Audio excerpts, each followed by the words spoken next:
La Iglesia Evangélica Emaús, Fuente de Salvación. El Ministerio Evangelístico La Palabra de la Reconciliación.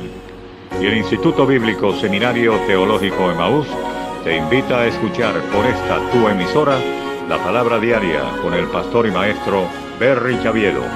Está atento a lo que Dios va a ministrar a tu vida.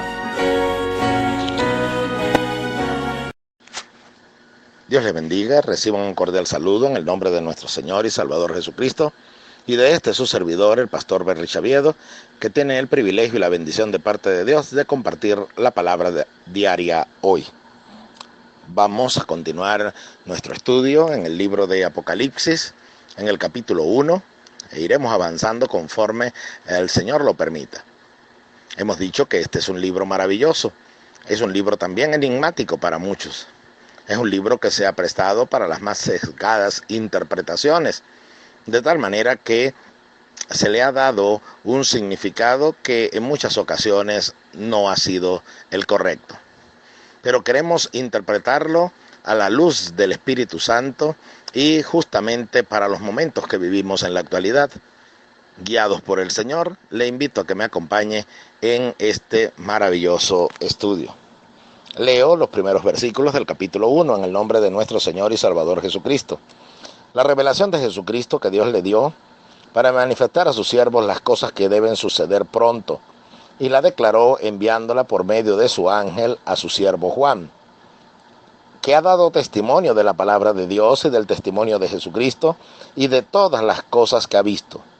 Bienaventurado el que lee y los que oyen las palabras de esta profecía y guardan las cosas en ella escritas, porque el tiempo está cerca. Gloria a nuestro Dios para siempre. Bendito sea el Señor y bendita sea su palabra. Y hoy queremos compartir la palabra diaria bajo el título Un encierro con esperanza. Lo voy a repetir, un encierro con esperanza. Y cuando me refería hace unos momentos al libro de Apocalipsis como un libro enigmático para muchos, ha sido debido a que siempre se le ha dado la interpretación de buscar el significado de las figuras, de los sellos, de las copas de ira, de los jinetes y los caballos, de la Nueva Jerusalén y así sucesivamente.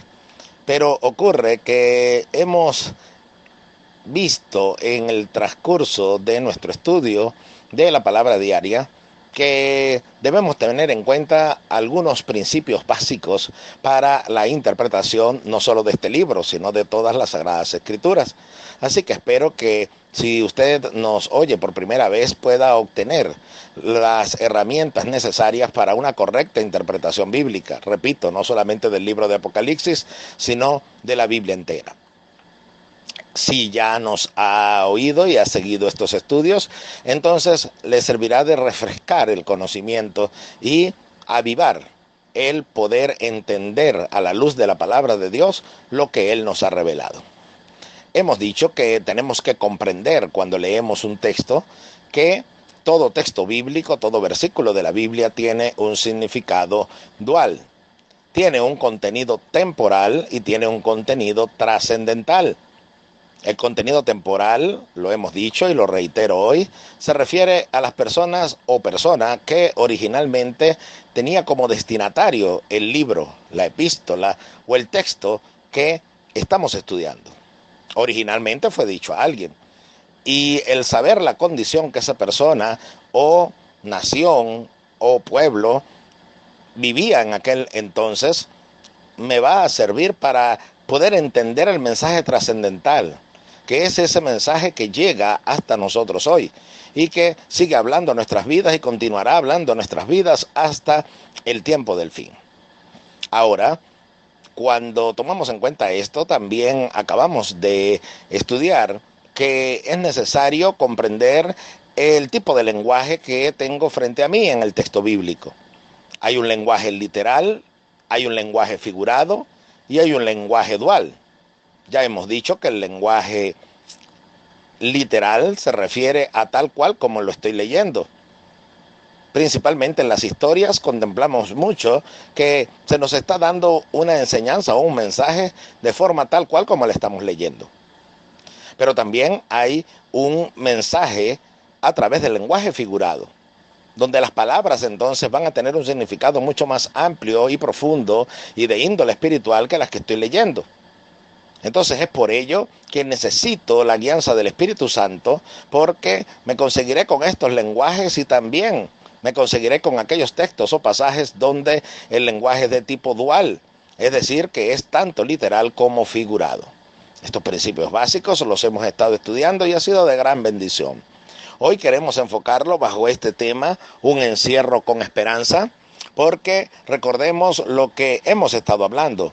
Hemos dicho que en los días del pueblo de Israel, que es el prototipo del pueblo de Dios, en el Antiguo Testamento fue la nación escogida por Dios en medio de todas las naciones de la tierra para mostrar su gloria y para que supiésemos lo que Dios quiere tratar con aquellos que se apartan para Él. Eso se extendería en el Nuevo Testamento no solamente para Israel, sino para el mundo entero, porque en toda nación, tribu, pueblo o lengua, el Señor busca a verdaderos adoradores que le adoren en espíritu y en verdad. Entonces, bajo esta premisa, podemos continuar nuestro estudio y entender que el libro de Apocalipsis tiene un destinatario original, ya lo hemos dicho, es la iglesia de Cristo, que se desenvuelve en aquellos momentos en medio de una feroz persecución y un feroz ataque del Imperio Romano. Ahora a estas personas se les dice bienaventurados los que leen las palabras escritas en este libro. La palabra bienaventuranza se refiere a la plenitud de la felicidad.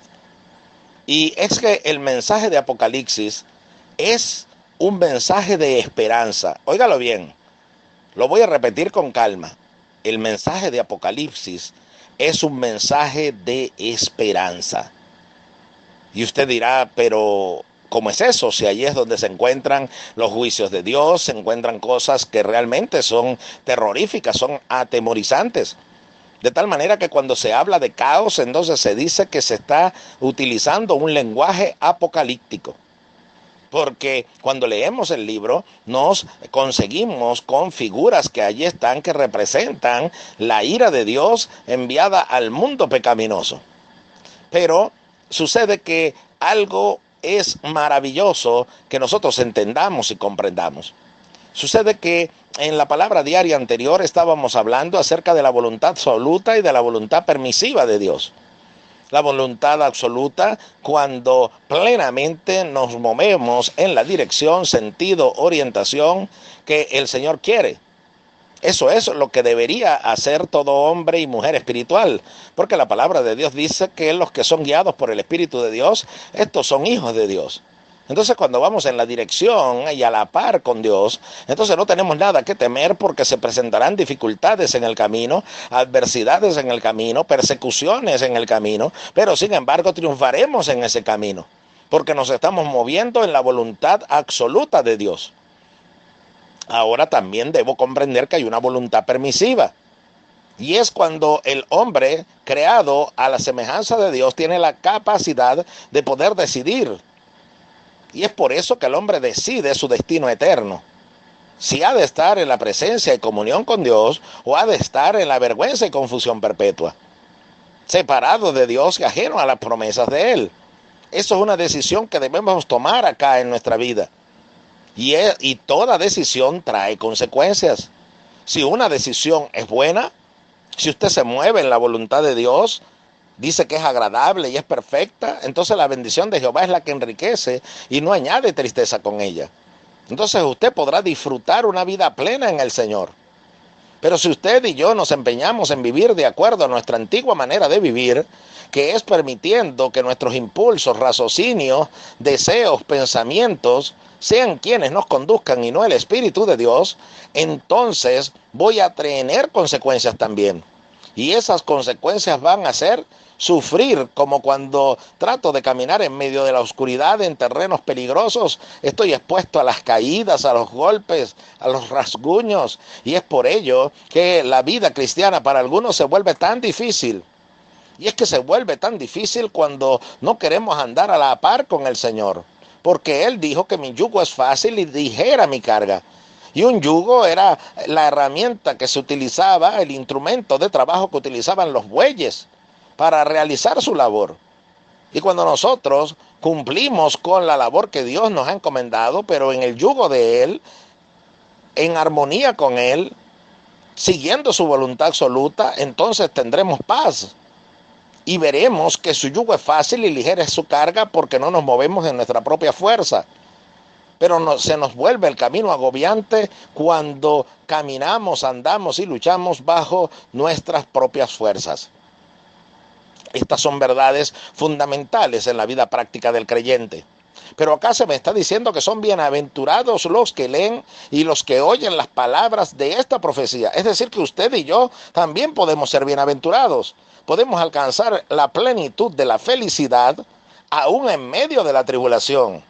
Porque se está anunciando en el libro de Apocalipsis tribulación, retribución, ira de Dios sobre el pecado, sobre el hombre pecador, sobre el mundo pecador. Pero hay un grupo de personas que pueden tener bienaventuranza. Entonces puedo decir que hay encierros que traen bienaventuranza, que traen paz, que traen regocijo y que traen esperanza. Esto es maravilloso cuando logro entenderlo, porque una cosa es ir a un foso de leones como en los días de Daniel, desesperado y angustiado porque creo que los leones me van a devorar. Entonces vivo en una agonía y en una desesperación mientras llega la hora en que soy arrojado a ese foso y caigo ahí sin ninguna esperanza. Pero qué diferencia es cuando me sostengo como viendo al invisible. Cuando puedo ver a Dios en medio de mis tribulaciones, entonces puedo tener paz y puedo ser bienaventurado y alcanzar la plenitud de la felicidad. Porque para muchos la paz es la ausencia de problemas y conflictos. Pero para la Biblia, para el Señor, la paz es vivir en la voluntad absoluta de Dios. Es moverme en la voluntad absoluta de Dios, entonces en Él tengo paz. Porque aunque todo el mundo se levante contra mí, yo estaré confiado. No tengo nada que temer. Y vemos esa gran diferencia en la actitud precisamente de la historia a la que se menciona en estos momentos. Y era la historia de Daniel en el foso de los leones. Hay una noche angustiosa para el rey, su amigo, que se dejó influenciar por los sátrapas y los enemigos de Daniel para arrojarle en el foso de los leones. Entonces, mientras Daniel estaba en un foso con leones hambrientos que de seguro lo habían devorado y lo habían destrozado, el rey no pudo dormir en aquella noche, no tuvo paz, no tuvo tranquilidad, tuvo agonía. Dice que no durmió y se levantó muy temprano para ir a percatarse qué era de lo que había sucedido con la vida del profeta Daniel. Pero, sin embargo, Daniel pudo descansar en aquella noche, porque en la mañana estaba tranquilamente confiado en medio de los leones. Y cuando el rey dijo las palabras, hizo la pregunta al decir: Daniel, ¿ha podido el Dios a quien tú continuamente sirves, te ha podido librar de los leones? La respuesta de Daniel fue: vive rey para siempre, el Señor ha enviado su ángel para que tape la boca de los leones, porque he aquí, yo no he hecho ningún mal. Entonces he ahí la diferencia. ¿De dónde viene la paz? La paz viene de una conciencia en paz con Dios. Cuando yo tengo paz con Dios, entonces no importa que se desborone todo a mi alrededor. No importa que un ejército acampe contra mí. Yo sé que Dios está conmigo. No me ha dejado solo el Padre, porque yo hago siempre lo que a Él le agrada. Dice la Biblia que mi conciencia me da testimonio en el Espíritu Santo. Y el mismo Señor Jesucristo dijo estas palabras: ¿quién de vosotros me redarguye de pecado? O sea, ¿quién puede decirme que yo he pecado contra Dios si yo hago siempre lo que a Él le agrada? Ah, pero qué diferencia hay cuando yo sé en mi conciencia que en el mundo pecaminoso en que me encontraba antes estaba adormecida, pero ahora ha despertado mi conciencia y ahora es usada como la voz de Dios para hablar a mi vida acerca de las cosas que tienen que ser corregidas. ¿Y qué diferencia es cuando esa conciencia me empieza a hablar y decir que tengo cuentas pendientes con Dios? Que no estoy al día en mi comunión con Dios. Entonces allí viene una tribulación que me rodea y viene una tribulación interna. Pero cuando yo tengo la paz interior, y la paz interior es el haber recibido el perdón de mis pecados y saber que el Espíritu Santo está en mí. Entonces dice la Biblia que la paz de Dios, que sobrepasa todo entendimiento, guardará mi corazón y mi pensamiento en Cristo Jesús. Esa es la paz que usted puede disfrutar en medio de la tribulación que en estos momentos se vive. Hemos venido hablando de los encierros, aquellos métodos que eran utilizados en los días del pueblo de Israel para que una persona que estaba enferma o se sospechaba que estaba enferma de lepra, durante un tiempo de encierro en su casa iba a brotar la enfermedad, o simplemente iba a brotar también que no había ningún síntoma de qué preocuparse y no estaba enfermo. Y mire que Dios ha encerrado a toda la humanidad, nos ha encerrado a todos en la tierra en estos momentos justos que vivimos, para que nosotros exterioricemos lo que tenemos en el corazón. Y el cristiano en estos momentos tiene que tener algo que se llama esperanza. La Biblia dice que la esperanza no avergüenza, porque el amor de Dios ha sido derramado en nuestros corazones por el Espíritu Santo que nos ha sido dado. Y el Espíritu Santo le ha sido dado es a todos aquellos que han aceptado al Señor como Salvador y viven en comunión con Él sin contristarle con sus obras. Entonces, si usted tiene al Espíritu Santo en su vida, usted tiene el amor de Dios. Y si tiene el amor de Dios, entonces usted tiene esperanza. Y esa esperanza no lo va a avergonzar. Porque la Biblia dice que lo que veo, hay que esperarlo. Pero si no lo veo, con paciencia lo aguardo. Es decir, que la esperanza es el fruto de la paciencia. Y la paciencia es el fruto de la paz. Y la paz es el fruto de la comunión con Dios. Todo eso puede brotar en el creyente en estos momentos. Se recuerda del Señor Jesucristo en aquel acontecimiento cuando Él dormía en medio de una gran tempestad y los discípulos estaban angustiados, creyendo, inclusive algunos de ellos siendo profesionales del mar, siendo pescadores de oficio, y estaban muy asustados porque pensaban que la barca se hundiría y que todos morirían. Y cuando buscan al Señor se dan cuenta que el Señor viene dormido en medio de ellos. Y sucede que las palabras que ellos utilizan nos confrontan, porque son palabras que realmente son muy fuertes para dirigírselas al Señor. Es un reclamo donde le dicen: Señor, ¿tú no tienes cuidado de nosotros que perecemos? Es decir, que estaban diciéndole que Él se había descuidado en el ayudarles, en el vigilarles, en el darles cobertura. Hay que ser muy temerario para decir eso. Puede ser que usted lo piense y lo piense yo, decir, ¿cómo se les ocurre hablarle hacia el Señor? Pero es que nosotros indirectamente lo hablamos. Eso se llama cavilar en el corazón. Es cuando tenemos pensamientos en nuestro corazón y no los exteriorizamos, pero Dios, que ve todas las cosas, dice: tú estás pensando mal en tu corazón, y ese pensar mal en el corazón es el cavilar. Ahora nosotros podemos cavilar en el corazón y decir: pero bueno, ¿y será que Dios no me va a auxiliar? ¿Y será que Dios no me va a dar alimento? ¿Y será que Dios no me va a dejar volver a mi país? ¿Y será que yo no volveré a ver a mi familia? Todas esas frustraciones y temores ahogan la esperanza. Y si usted se ha movido fuera de la voluntad de Dios en alguna decisión que ha tomado, y sabe que Dios le ha dado el permiso, pero que usted no está haciendo lo que a Él le agrada, entonces la Biblia dice: reconócelo en todos tus caminos y Él enderezará tus veredas. Entonces pídale al Señor que usted pueda enderezar su caminar y que ya no ande bajo el permiso de Dios, sino que ande en la voluntad absoluta de Él. Entonces usted podrá dormir y descansar en medio de leones hambrientos que están a su alrededor, porque el diablo anda como león rugiente a nuestro alrededor buscando a quien devorar, pero la Biblia no lo deja hasta allí como nosotros muchas veces lo dejamos cuando lo citamos, sino que dice: al cual resistid firmes en la fe. La fe nos lleva a la esperanza. José siempre tuvo la esperanza en un calabozo que un día saldría. Israel tuvo la esperanza que un día llegaría a la tierra prometida. El Señor Jesucristo fue a la tumba bajo la esperanza y certeza que al tercer día se levantaría de entre los muertos.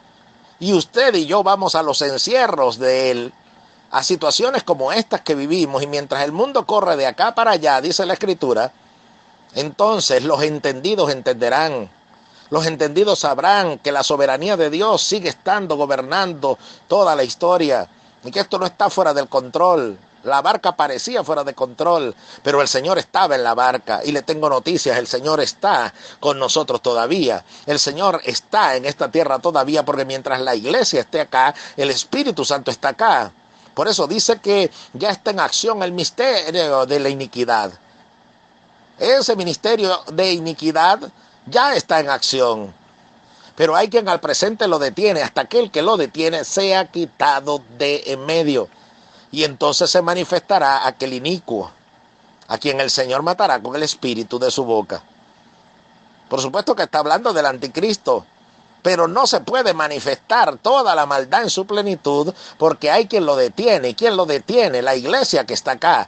¿Y por qué lo detiene la iglesia? Porque la iglesia es portadora, transporta al Espíritu Santo en su vida. Usted y yo somos transportadores de la presencia de Dios. El que se une al Señor, un espíritu es con Él. Entonces, si el Espíritu de Dios está conmigo, yo puedo tener esperanza.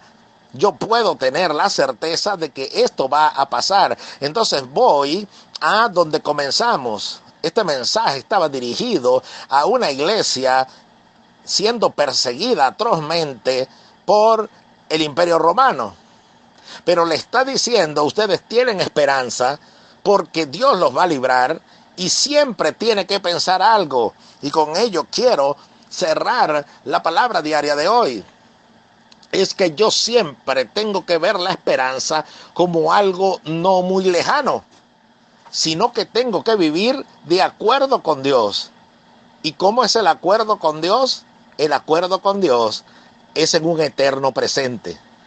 Vamos a ver si usted lo puede entender. Él dijo, yo soy el que soy. Cuando Moisés le dijo que qué nombre les diría a los hijos de Israel cuando le preguntasen quién era el Dios que le había enviado. Él dijo, yo soy el que soy. Eso tiene una traducción. Eso significa el eterno. Eso significa en el cual no hay mudanza ni sombra de variación. El Dios que siempre es. Entonces yo tengo que vivir de acuerdo con Dios. Yo no puedo vivir en el pasado, porque el pasado quedó atrás y dice la Biblia qué debo hacer. Olvidando lo que queda atrás, prosigo a la meta, al premio del supremo llamamiento de Dios en Cristo Jesús. Entonces usted no puede vivir en el pasado. Tampoco puede pensar en un futuro lejano, porque ese futuro lejano puede ser que le haga perder la esperanza. La esperanza es que Dios va a actuar y va a actuar ahora. Y hoy no lo vimos, hoy no vimos su mano actuar, pero mañana igualmente le esperamos. Y si mañana no actúa, esperaremos pasado mañana. Pero seguiremos sabiendo que Él está al control y que aunque parezca dormido, Él está presente en la barca. Y yo tengo dos opciones si Él está reposando en medio de la tormenta. O tomo mis manos para empezar a agitarlas desesperado y angustiado tratando de sacar el agua de la barca, o simplemente sigo su ejemplo y me recuesto de su pecho como hacía Juan, y entonces puedo descansar en medio de la tormenta. Venid a mí todos los que estáis trabajados y cargados, y yo os haré descansar, es la promesa del Señor. Entonces ahora puedo ir y descansar en su presencia, en medio de la enfermedad, en medio de todo esto que me está rodeando, en medio de las amenazas, en medio del problema matrimonial que usted tenga. Usted puede recostarse en el pecho del Señor y descansar. Tiene que decirle, Señor, vengo cargado y cansado, pero yo quiero descansar en ti. Y Él de seguro le dirá, ven y recuéstate acá en mi pecho. Oh, gloria a Dios para siempre. y usted allí obtendrá seguridad, porque aunque ande en valle de sombra de muerte, no temeré mal alguno, porque tú estarás conmigo, tu vara y tu callado me infundirán aliento, junto a aguas de reposo me pastoreará y confortará mi alma, y me guiará por sendas de justicia por amor de su nombre. Entonces yo tendré la certeza de que voy a descansar en Él, a pesar de que ahorita esté agitada la tempestad. Yo sé que en cualquier momento Él se levantará y reprenderá los vientos y las olas, y el mar enmudecerá. Y ya no me preguntaré como los discípulos, ¿quién es este que aún los vientos y el mar le obedecen? Sino que yo sé que el Rey de Reyes y Señor de Señores está conmigo. A la iglesia se le decía, el tiempo está cerca. Entonces alguno dirá, pero ¿cómo el tiempo va a estar cerca si pasaron casi 2000 años y Cristo no ha venido todavía? No, el tiempo estaba cerca de su liberación. Ellos estaban siendo perseguidos. ¿Y qué pasó en la historia? Dios intervino y la persecución se acabó el imperio romano. Pero la iglesia permanece todavía. Las puertas del infierno no prevalecerán contra esta iglesia. Y un día este virus se acabará. Un día las enfermedades se acabarán. Enjugará Dios toda lágrima de los ojos de ellos. Y ya no habrá más muerte, ni habrá más dolor, porque las primeras cosas pasaron. Esas son palabras del libro de Apocalipsis. Se da cuenta que no todo es tribulación, se da cuenta que sí hay esperanza, pero esa esperanza no puede ser lejana. Esa esperanza debe permanecer cada día en nosotros. Por eso es que se le dice a la iglesia que el tiempo estaba cerca. No era el tiempo de la venida del Señor. Lo que estaba cerca era el día de la liberación de la persecución de la iglesia.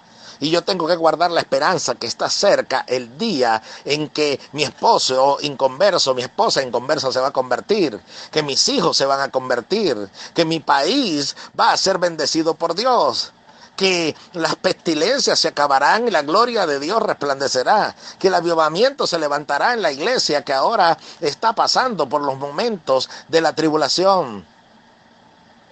La esperanza te lleva a la constancia, pero si no tienes esperanza, entonces eres un creyente de doble ánimo, que un día tienes gozo y otros días estás apagado y atribulado. La parábola de la viuda y el juez injusto es una parábola muy corta, un lenguaje figurado usado por el Señor, muy corto, pero con una gran enseñanza espiritual que siempre ha llenado mi corazón de regocijo y esperanza. Sucede que el Señor dijo sobre la necesidad de orar siempre y no desmayar, es decir, mantener la esperanza. ¿Usted sabe qué dijo el Señor? Él dijo, en una ciudad había un juez que ni temía a Dios, ni temía a los hombres. Y había una viuda que necesitaba algo y era que él le hiciera justicia. Y ella venía todos los días y le decía al juez, hazme justicia de mi adversario. Y el juez no le oía, el juez no le daba respuesta y ella se iba. Y al día siguiente estaba allí todavía otra vez. Y le decía, hazme justicia de mi adversario. Y así fueron pasando todos los días. Que movía a esta mujer, ella creía y ella sabía que un día, y ese día no era lejano, ese día tal vez era ese día, el juez injusto le haría justicia. Hasta el día en el que el juez dijo, a pesar de que no le temo a Dios ni le temo a los hombres, esta viuda me es molesta. Y no vaya a ser que viniendo de continuo me agote la paciencia, le haré justicia. Y el Señor Jesucristo dice unas palabras que impactan mi corazón cuando dice, oíd lo que dijo el juez injusto, y no hará caso Dios justicia a sus escogidos que claman a Él de día y de noche. ¿Se tardará en responderles? Esa es la pregunta del Señor. ¿Crees que el Señor se va a tardar? Él no retarda sus promesas como algunos tienen por tardanza, sino que es paciente para con todos, no queriendo que ninguno perezca, sino que todos procedan al arrepentimiento. El Señor es paciente y yo también debo tener paciencia. La paciencia, ya lo dijimos, es el producto de la esperanza. Y esa esperanza es que hoy puede ser el día en que Dios actúe a favor suyo. Y es por eso que solamente entrarán en la gloria de Dios los que estén velando. Y velando son aquellos que se mantienen despiertos y no permiten que el sueño los domine y los haga sucumbir ante su debilidad. Así igualmente el Señor nos pide velar, y velar es simplemente mantener la esperanza. No pierda la esperanza. No tendrá esperanza aquel que no conoce al Señor. Aquel que está en su pecado no tiene la paz de Dios porque no tiene al Espíritu Santo. Pero si usted la tiene, si yo lo tengo, entonces usted y yo podemos tener esperanza. Y el que me está oyendo y no tiene al Señor en su corazón, entonces invítelo a que vaya usted, a que sus pecados sean perdonados, y entonces podrá tener esa paz y podrá tener esperanza. Y la esperanza se mantiene de continuo. Por eso es que el carnal dice, siempre se ha dicho que Cristo viene. Y la gente ya ha perdido el interés por ese mensaje, porque Cristo todavía no ha venido. Pero es que el verdadero creyente mantiene la esperanza de que en cualquier momento la trompeta sonará y se dirá, he aquí el esposo, salid a recibirle. Y los que estén velando, los que estén despiertos y los que hayan mantenido sin fluctuar su esperanza, son los que han de ser salvos. Le invito a mantener la esperanza. Transmita esperanza a los demás. Que su corazón esté lleno de esperanza, porque la alegría del corazón hermosea el rostro. Entonces, tenga paz y tenga gozo en su corazón y usted resplandecerá esperanza. Pero qué triste es cuando vamos a un creyente y ese creyente al que nos dirigimos entonces no nos transmite esperanza, sino que lo que nos transmite es tristeza y derrota. Es como decía aquel predicador, qué horror, es como cuando alguien va en el desierto y a lo lejos ve un pozo y desesperado con sus últimas fuerzas se arrastra hasta llegar a él. Pero cuando se asoma al pozo, entonces se da cuenta que el pozo no tiene agua. Así igualmente es cuando el mundo busca el refugio y la esperanza en la iglesia de Cristo, pero esa misma iglesia ya no tiene agua de vida, ya no tiene esperanza, está tan desesperanzada y tan atribulada como está el mundo. Por eso el Señor hace la pregunta, cuando el Hijo del Hombre venga, ¿hallará fe en la tierra? Entonces, que haya fe en nosotros, que haya en nosotros esperanza, y como esa esperanza hermosea el rostro, que el que lo vea tranquilo, que su esposo o esposa que está esperando que usted esté desesperado porque le propuso el divorcio, porque le dijo esto, porque lo amenazó o la amenazó, sin embargo vea en su rostro radiante de esperanza y saber que esto no se termina aquí, porque mientras hay vida todavía hay esperanza. Y entonces yo todavía confío en que el Señor va a salvar mi matrimonio. Y yo todavía confío que Dios va a salvar a mis hijos. Y si no lo hizo ayer, lo puede hacer hoy. Y lo va a hacer hoy. Y si hoy no lo hizo, lo hará mañana. Pero yo voy de continuo. Y eso sí, nunca el Señor se agotará en su paciencia, sino que no se va a tardar en respondernos. Pero esa es la fe. La fe tiene esperanza. ¿Habrá esperanza en la iglesia de Cristo hoy para regalarle a este mundo? Esa es la pregunta, que espero que la respuesta suya y mía sean, sí, heme aquí, Señor. Yo soy de los que tienen esperanza, porque sé que un día todo esto pasará, y sin embargo tú permanecerás, porque toda carne es hierba y toda su gloria como flor del campo. La hierba se seca, la flor se cae, pero el que hace la voluntad de Dios permanece para siempre. Hagamos pues su voluntad absoluta y volvamos a Él si nos hemos desprendido de esa voluntad absoluta, y disfrutemos la paz y la esperanza. Tomemos un minuto para orar, ¿sí? Si usted no conoce al Señor todavía como su Salvador, si su corazón está atribulado, si usted siendo cristiano todavía está en tribulación, entonces es la hora de rectificar el camino y ponerse de acuerdo con Él y entrar en la dimensión de la fe y de la esperanza. Repita conmigo una sencilla oración, por favor. Oremos juntos al Señor. Diga conmigo: Padre eterno, te doy gracias por oír tu palabra. Señor, recibo esta palabra.